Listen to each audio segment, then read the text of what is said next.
Selamat sore semuanya, saudara-saudariku yang terkasih dalam Tuhan kita Yesus Kristus. Shalom. Eh, Pada kesempatan kali ini, saya mohon maaf karena saya pada tanggal 2 dan 3 saya tidak dapat memproduksi video untuk rekaman ini karena tanggal 2 dan 3 eh, tanggal 2 saya dipenuhi banyak kegiatan dan juga saya pada hari Minggu saya tertidur seharian, jadi saya tidak dapat melakukan apa-apa. Jadi pada tanggal 4 ini saya kembali memproduksi video untuk memaparkan apa renungan saya terhadap bacaan harian. Jadi kali ini saya akan membacakan karena saya sebenarnya masih merenungkan juga apakah sehendaknya saya membacakan bacanya juga atau saya hanya membahas intisarinya saja.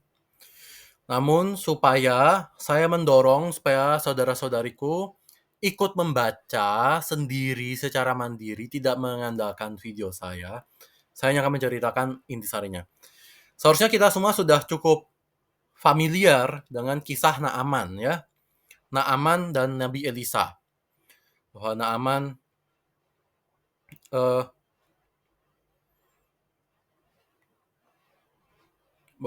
adalah seorang yang bukan orang Israel ya, dia bukan orang asli Israel, tapi dia dilayani oleh Nabi Elisa yang sebenarnya adalah nabi orang dari Israel. Jadi ceritanya Naaman memandikan dirinya, membenamkan dirinya 7 kali dalam sungai Yordan, lalu pulihlah tubuhnya kembali seperti tubuh seorang anak dan menjadi tahir. Ini adalah mukjizat ya. Lalu kita melihat bacaan Injilnya. Di sini Tuhan kita Yesus Kristus bersabda tentang bahwa tidak ada nabi yang dihargai di tempat asalnya. Pada zaman Elia terdapat banyak perempuan janda di Israel ketika langit tertutup, dan ketika bahaya kelaparan yang hebat menimpa seluruh negeri. Tapi Elia diutus bukan kepada salah seorang dari mereka, melainkan kepada seorang perempuan janda di Sarfat di tanah Sidon. Lalu di sini juga dibuat rujukan terhadap kisah Nabi Elisa dan Naaman, orang Syria itu. Dan hal ini membuat semua orang marah di rumah ibadat itu. Mereka bangun lalu menghalau Yesus keluar kota dan membawa dia ke tebing gunung tempat kota itu terletak untuk melemparkan dia dari gunung tebing itu. Tetapi ia berjalan lewat dari tengah-tengah mereka lalu pergi. Nah, ini mungkin menarik. Ya, kenapa Tuhan kita berkata tidak ada nabi yang dihargai di tempat asalnya? Mari kita membuka Lukas 4 ya. Apa sih sebenarnya yang terjadi dalam Lukas 4? Masih terjemahan baru yang pertama.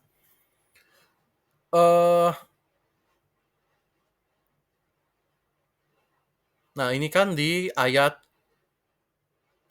berapa ya? Ayat 4, bab 4, ayat 26. Nah, ini konteksnya Yesus sedang di Nazaret. Ya. Tuhan kita itu sedang di Nazaret.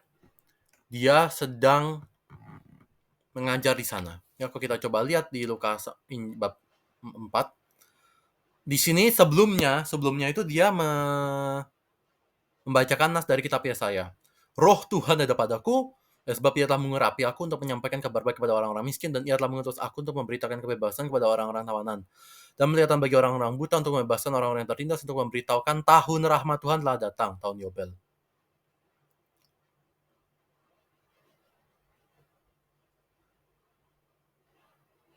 Nah, kenapa sih orang Nazaret itu bisa marah? Kenapa orang Nazaret marah kepada Tuhan kita? Dan kenapa Tuhan kita berkata seperti ini? Ya, karena Tuhan kita, Yesus itu sudah tahu. Tuhan Yesus sudah tahu bahwa mereka itu tidak menghargai Kristus sebagai nabi mereka.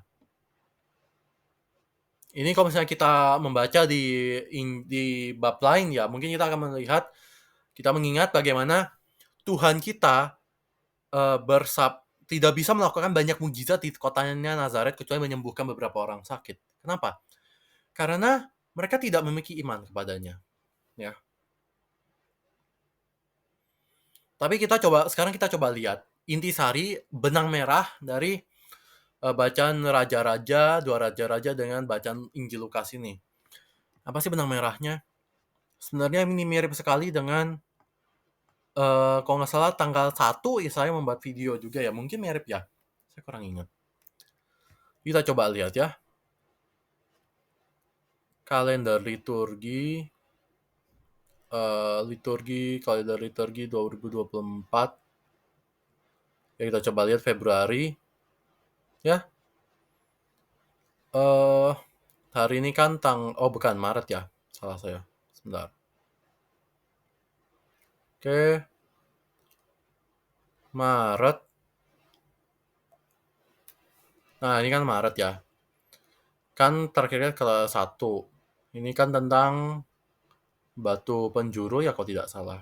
Ini kita lihat. Nah, ini kan tentang batu penjuru. Nah, ini mirip ini. Jadi konsepnya itu mirip dengan konsep batu penjuru. Bahwa